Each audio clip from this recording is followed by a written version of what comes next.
Did you know that some dogs run almost as fast as a cheetah, the fastest mammal, which can reach speeds of up to 70 miles per hour? They look like this, and like this. Long-legged, or rather long-pawed beauties. Today, you'll learn a little more about the fastest dog breeds. By the way, I'm sure the last one will especially surprise you because it's quite different from the others. Watch the video to the end and you'll understand what I'm talking about. Enjoy!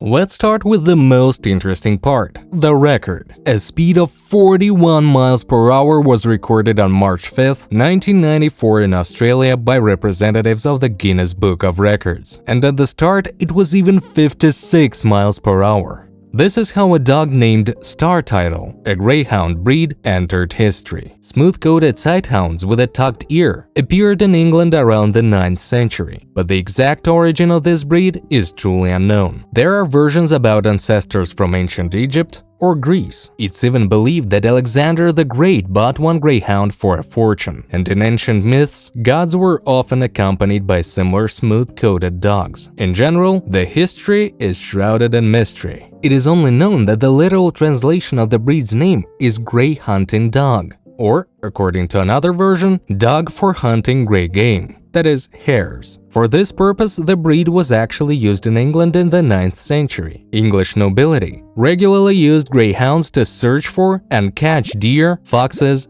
and rabbits. More than 1,000 years have passed, and now this breed is primarily a sport one, participating in dog racing, and is hardly used for hunting anymore.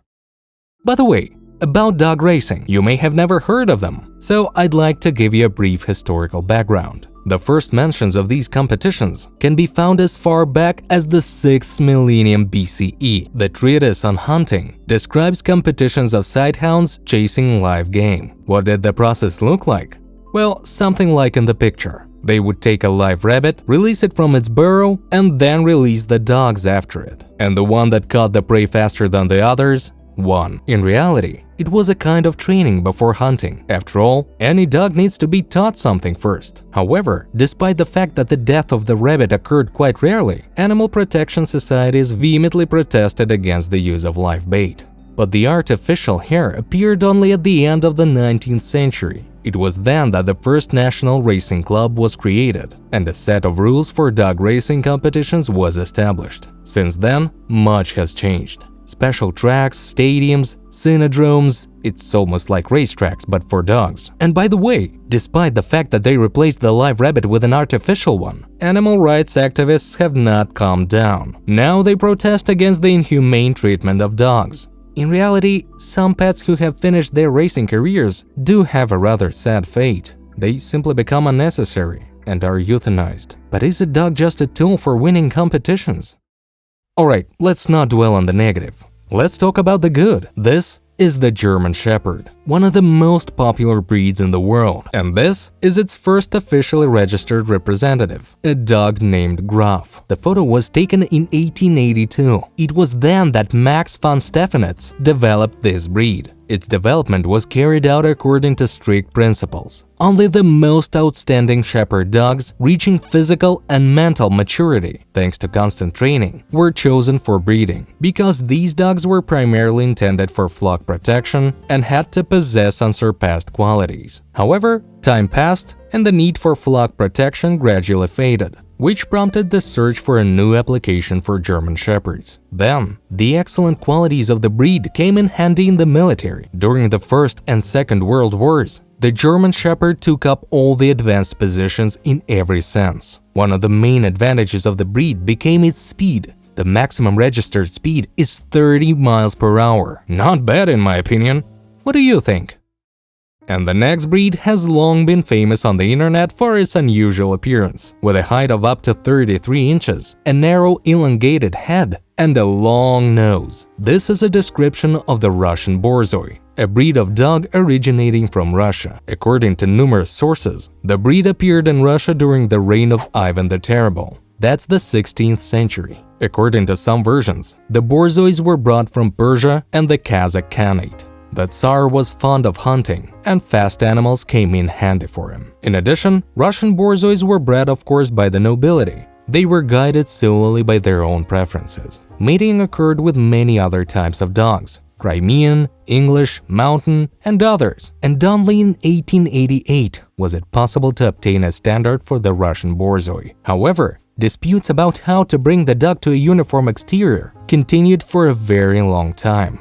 It was only at the beginning of the 20th century that they managed to agree on what the model dog would look like. Can you imagine? It took over 100 years to develop the standard. So this delicate, graceful, and self-confident breed appeared. Pretty quiet, but when they see prey, active and very fast. 58 kilometers per hour, the maximum documented speed. I think it's those long legs and streamlined elongated body that help this dog in its races.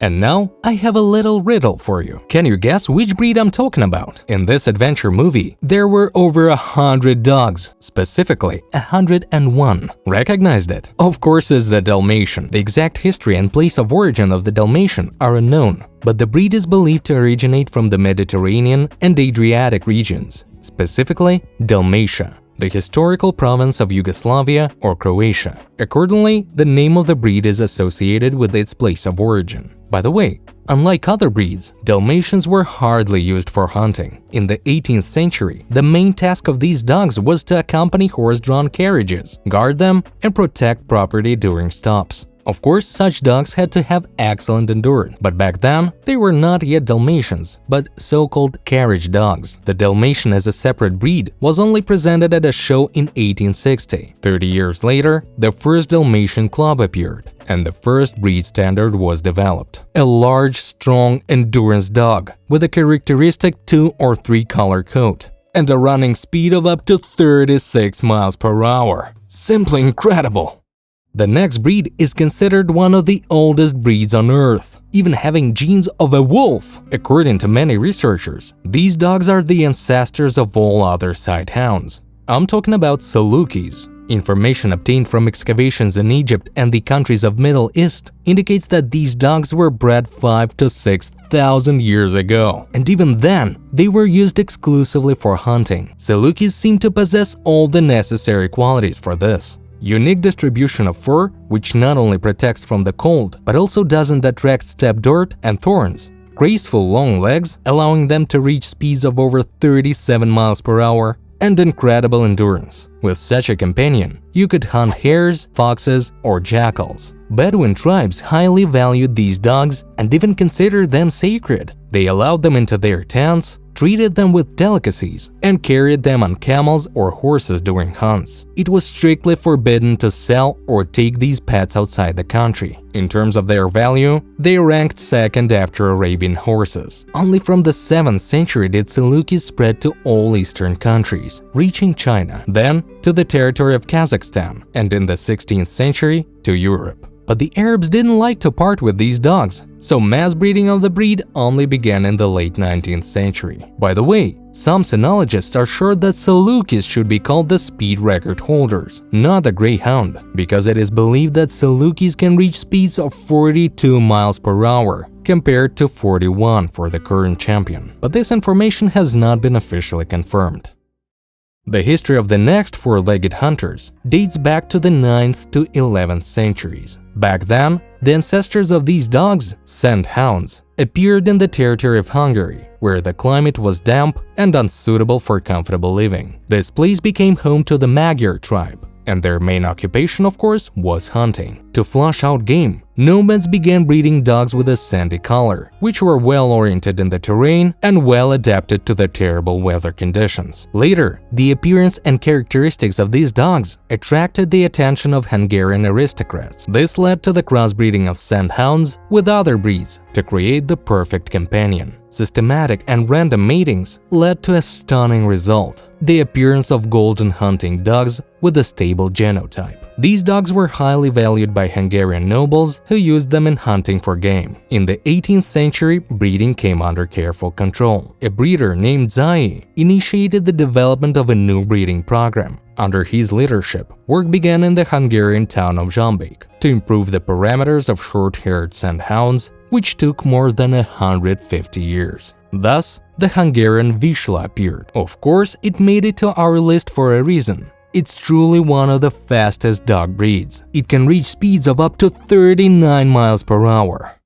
This unusual fluffy dog was specifically bred for hunting hoofed animals. And, according to some data, this breed appeared over 300 years ago. In their assumptions, researchers refer to a Pictish stone from the Scottish village of Hilton of Cadboll. The stone slab depicts deer hunting involving shaggy sighthounds, and the relief itself dates back to 800 BC. These animals were bred strictly for tracking and driving deer, but by the 19th century, deerhounds and their hybrids hunted everything in sight. For example, in the USA, they were used for hunting coyotes. In Australia, they went after kangaroos with the Scots, and in England, after hares. The working technique of these dogs was lightning fast and very effective. Of course, 37 miles per hour is no joke. It's better not to stand in the way of such a dog when it's in action. Deerhounds obtained their first breed standard only in 1886. A set of characteristics describing the exterior of the ideal representative of the breed developed and approved in North America. Interestingly, the Deerhound is one of the tallest breeds of dogs on Earth, and for its representatives, there's not even an upper limit to their height. Today, these working hunting dogs, like many others, have been reclassified as athletes. They can often be found in dog racing events. But fast running is not limited to tall dogs only. Allow me to introduce the Whippet. Standing at about 14 inches tall and weighing 5 to 7 pounds, it's a small and light dog compared to other sighthounds. Who knows, maybe it's these characteristics that allow representatives of this breed to reach speeds of up to 37 miles per hour and regularly win competitions. The history of the Whippet traces back to ancient Egypt. In the Valley of the Kings, archaeologists stumbled upon skeletons of small sighthounds that lived over 5,000 years ago. These were the dogs of the pharaohs. From Egypt, these small sighthounds presumably made their way to Greece, and from there, around the 5th century BCE, to Rome. Images of sighthound-like dogs are often found on reliefs, drawings, and figurines created by Greek and Roman masters as early as the 6th century BCE. Whippets were also favored by kings and nobles. Queen Cleopatra kept several hundred sighthounds, including small ones. Legend has it that Queen Cleopatra gave Julius Caesar several small sighthounds as a gift, and he brought them to Rome. These dogs captured the hearts of Roman nobility and later Italian nobles. Centuries later, they became frequent guests of European and Russian monarchs. Now, you're in for a surprise, because a breed has made it into my selection that neither you nor I expected to see here. The Jack Russell Terrier. Here's how it looks. Quite different from the other fastest breeds, isn't it? Nevertheless, this little one can reach speeds of up to 38 miles per hour. These small, brave, and undemanding dogs were the steadfast helpers of farmers and hunters long before the first dog shows and kennel clubs emerged. They guarded homes and estates from intruders, and barns and poultry houses from rats and small predators. They were also used for flushing out badgers from their dens. They were purely utilitarian dogs, not distinguished by their striking appearance. By the late 18th to early 19th century, fox hunting became widespread, and terriers played an extremely important role in this process. Success depended on their perseverance, bravery, resourcefulness, and endurance. Typically, when the fox was chased by hounds and riders, it would go into its den. And then the situation entirely depended on the little dog that one of the riders would take out of their bag and send straight after the prey. Terriers involved in fox hunting became known as fox terriers, and their breeding emphasized their endurance, speed, and aggressiveness towards the quarry. That's why these little dogs turned out to be so agile and swift. Almost all the fastest dog breeds were once hunters. Now, under the careful guidance of canine experts, true professionals in their field, these pets become champions not in hunting, but in dog races, which also looks quite spectacular. By the way, if you happen to be a professional, just like a canine expert, but in a slightly different field, in editing, voiceover, or writing interesting texts, then don't miss the unique opportunity to become part of our big team. Write to our Telegram bot. The link is in the video description. Thanks for watching.